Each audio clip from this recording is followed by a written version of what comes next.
basically you have these top tier athletes who prepare their whole lives to compete at these events, and they get paid essentially fucking nothing, even though they're the best athlete in their, whatever category they're competing in.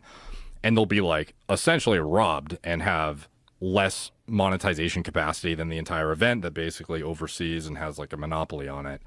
And it's still highly sought after to compete in it, so people do it anyways to represent their country. It's all a big pride thing.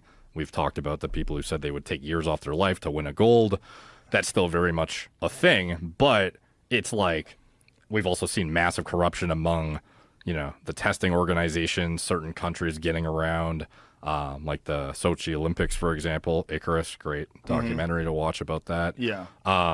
Where basically certain countries are, depending on how risky they want to be or how, in depth they want to get with their, doping regimens, essentially get around the system, and there's protections in place depending on which country they're in, and ways they basically finagled where the Olympics are seen as a corrupt organization to many people, and they will, selectively scrutinize certain people and athletes and whatnot, and has created this weird dynamic where you can't perform to the greatest capacity that you could because you have to remain within their narrow confines of what's allowed and what's not allowed.